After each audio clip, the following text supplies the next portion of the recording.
গভীর শ্রদ্ধার সাথে স্মরণ করছি যারা ২৪-এর অভ্যুত্থানে শহীদ হয়েছেন এবং তাদেরকেও স্মরণ করছি যারা পঙ্গুত্ব বরণ করেছেন, অনেকে চোখ হারিয়েছেন, এখনও অনেকে হাসপাতালে আছেন, এখনও ২ বছর পার হয়ে যাওয়ার পরেও তাদেরকেও গভীর শ্রদ্ধার সাথে তাদের যে অবদান স্বৈরাচার মুক্ত একটা নতুন বাংলাদেশ উপহার দেওয়ার ক্ষেত্রে সে অবদানকে গভীর শ্রদ্ধার সাথে স্মরণ করছি।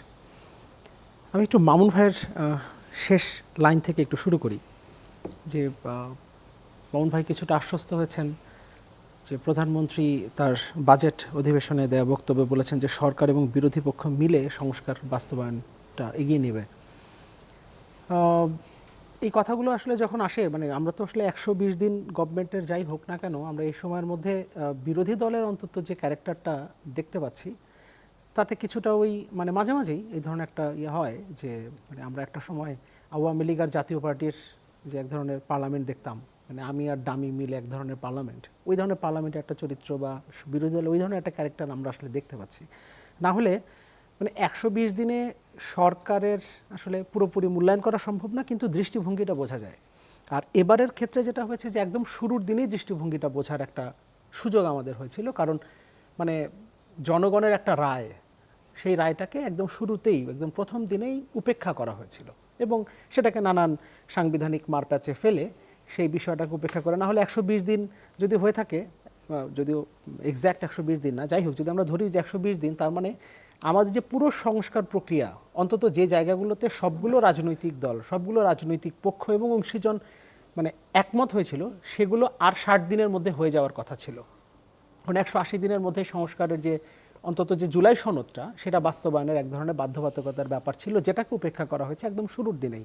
ফলে ওই জায়গাতে ভয়টা তৈরি হয় যে কেন, কারণ মানে যে জুলাই সনদটা যেটা তৈরি করা হয়েছে সেখানে তো বর্তমান সরকারি দল, বিরোধী দল এবং বিরোধী পক্ষে আরও যারা আছেন, সরকারি পক্ষে যারা, ইনফ্যাক্ট সরকারি পক্ষে যারা আছেন তারা অনেকে তো অনেক বেশি উচ্চকণ্ঠ ছিলেন এই সংস্কারের ব্যাপারে, কিন্তু তাদেরকেও এখন আসলে আর আমরা কোনো কথাবার্তা বলতে দেখছি না।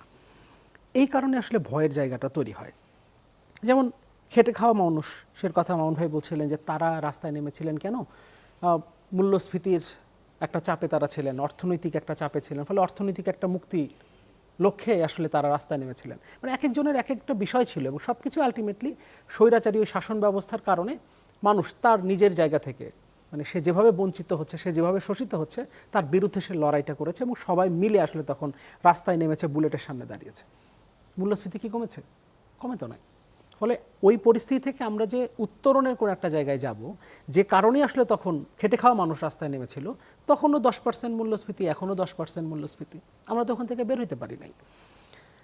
ফলে মানে নতুন বন্দোবস্ত সেটাও কি আসলে আমরা কিছু দেখতে পাচ্ছি? ধরেন মানে আওয়ামী লীগের সময় এক ধরনের চরিত্র আসলে আমরা দেখেছি যে তখন মানে এই দেশটা আসলে একটা পরিবারের, একজন দেশ স্বাধীন করেছে এবং তিনি যেহেতু দেশটা স্বাধীন করেছেন, ফলে দেশটা তার পারিবারিক এক ধরনের, মানে এর উপরে তাদের এক ধরনের রাইট আছে, ফলে তারা আসলে যে কোনোভাবে এই রাষ্ট্র পরিচালনা করতে পারে এবং অন্য কাউকে জনগণ ভোট দিয়ে আবার নির্বাচিত করতে পারে, এটা জনগণের একটা ভুল, ফলে সেই ভুল হইতে দেওয়া যাবে না, এই ধরনের একটা কথাবার্তাও আকার ইঙ্গিতে আমরা আসলে দেখেছি। তার মানে এক ধরনের জমিদারি মানে ব্যবস্থার মতো একটা ব্যাপার ছিল। এখন কি আমরা জমিদারি ব্যবস্থা দেখছি না? এখনও তো আমরা মাঝে মাঝে ওই ধরনের একটা চেষ্টা তো দেখি। আমরা কয়েকদিন আগে দেখলাম যে একজন প্রতিমন্ত্রীর মানে পরিবারের সদস্যদের নামে, পরিবারের নামে একটা দুটো না ৪টা ইউনিয়নের নামকরণের একটা চেষ্টা ছিল, পরে সেটা বন্ধ হয়েছে। এখন হয়তো সরকারের পক্ষ থেকে বা সরকার দলের পক্ষ থেকে বলা হবে সেটা তো হয় নাই, কিন্তু প্রচেষ্টা তো ছিল। ফলে আমরা দৃষ্টিভঙ্গিটা বুঝতে পারি, ইম্পর্টেন্ট হচ্ছে আমার দৃষ্টিভঙ্গিটা কি। ফলে ওই যে জমিদারি যে দৃষ্টিভঙ্গিটা, সেই দৃষ্টিভঙ্গি থেকে তো আমরা বের হইতে পারি নাই। তাহলে আকাঙ্ক্ষা আর প্রাপ্তি এর মধ্যে যে ফারাক, সেই ফারাকটা তো আসলে ক্রমেই লম্বা হচ্ছে, দীর্ঘ হচ্ছে। যে অধ্যাদেশগুলো হয়েছিল অন্তর্বর্তীকালীন সরকারের সময়, যদি আসলে এই কথাগুলো নিয়ে অনেক আলোচনা হয়েছে, তারপরে এক দুই লাইন আসলে বলাই দরকার। মানে খুব গুরুত্বপূর্ণ কিছু অধ্যাদেশ একদম আউটরাইট বাতিল করে দেওয়া হলো, মানে সুপ্রিম কোর্ট সচিবালয় অধ্যাদেশ, সুপ্রিম কোর্টের বিচারক নিয়োগ অধ্যাদেশ। ইনফ্যাক্ট বিএনপির যে ৩১ দফা বলা হয়, যদি এটা বিএনপির ৩১ দফা না, এটা যুগপৎ আন্দোলন ৩১ দফা। প্রথমে বিএনপি ২৭ দফা দিয়েছিল, পরবর্তীতে অন্যান্য রাজনৈতিক দল যুগপৎ যে লড়াইটা হয়েছিল সেখান থেকে আসলে ৩১ দফা এসছে। যাই হোক, সে ৩১ দফার ৯ দফায় পরিষ্কারভাবে বিচার বিভাগের স্বাধীনতার কথা বলা হয়েছে। ফলে মানে এটা তো প্রত্যাশিত না যে তারা যারা এই ৩১ দফার পক্ষে লড়াই করেছে একটা ফ্যাসিবাদী শাসনের বিরুদ্ধে, তারা যখন আবার রাষ্ট্র ক্ষমতায় আসবে তারা আসলে এই ধরনের একটা অধ্যাদেশকে বাতিল করে দেবে। অন্যান্য অধ্যাদেশগুলোর কথা বলা হচ্ছে, এই দুটো তো আউটরাইট বাতিল করে দেওয়া হয়েছে। অন্যান্য কিছু অধ্যাদেশ আছে, যেমন গুম অধ্যাদেশ আছে, মানবাধিকার কমিশন অধ্যাদেশ আছে, তথ্য অধিকার অধ্যাদেশ আছে। এগুলো অধ্যাদেশ বলা হচ্ছে যে আরও শক্তিশালী করে আনা হবে।